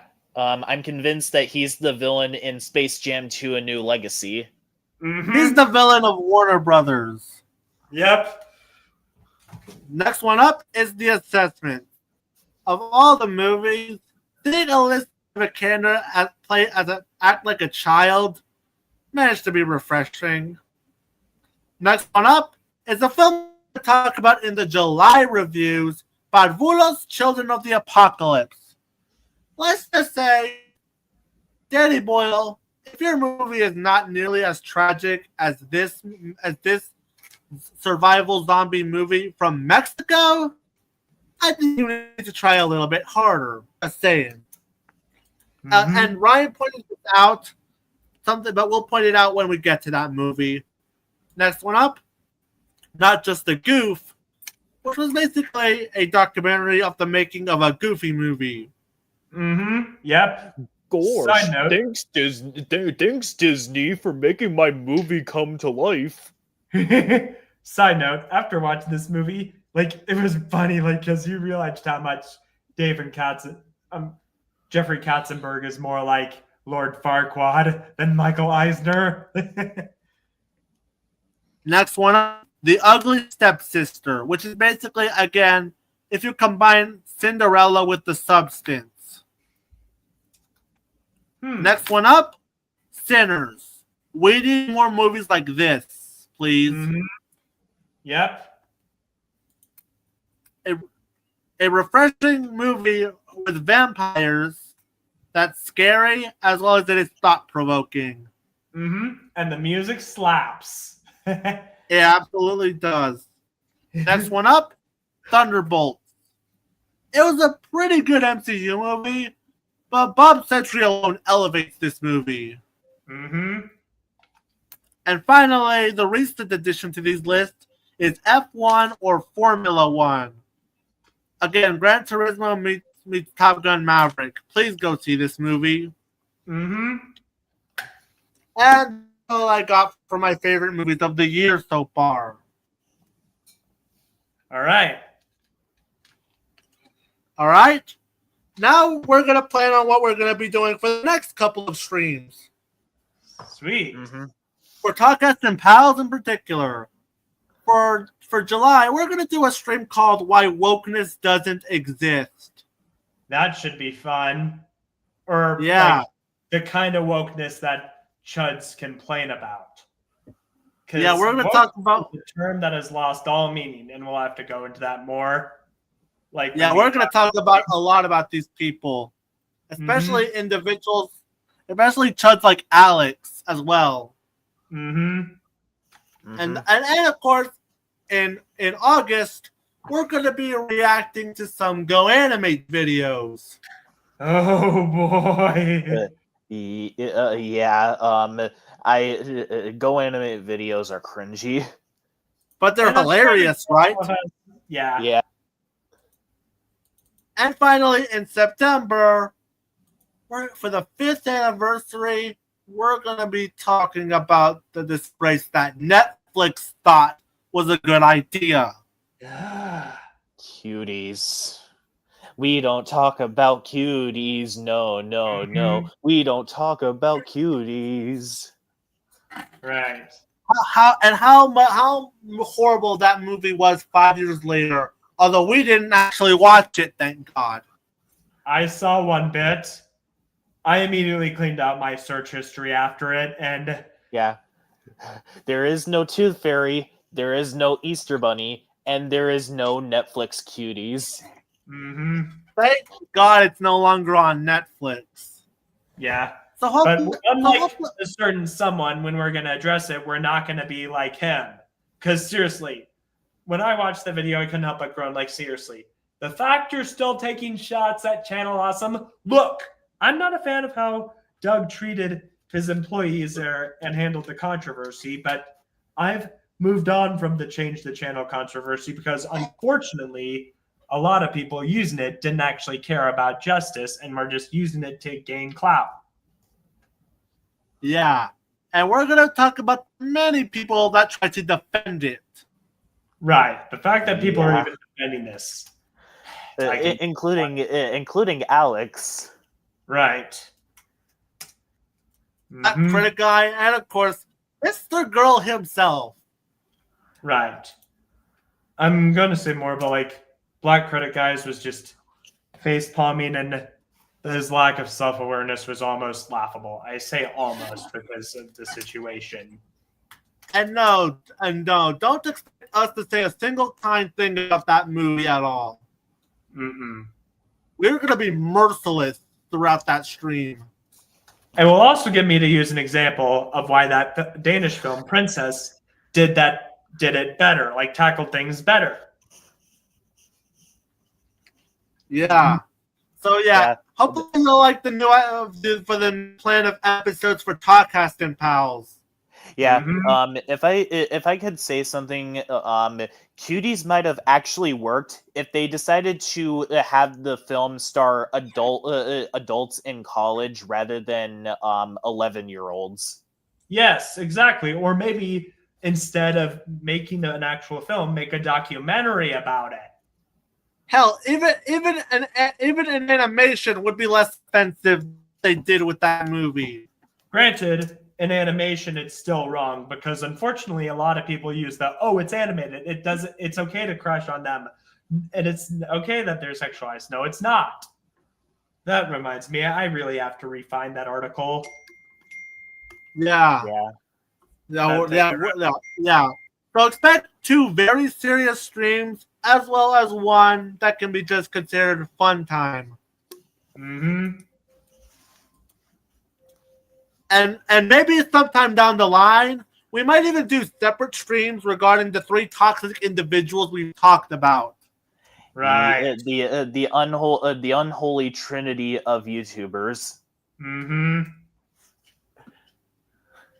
I mean, Anyways, it would be an unholy quadrilogy if a certain star that is indeed giant was still around, but she's not. Right. yep. So hope y'all like the new plan for our live streams.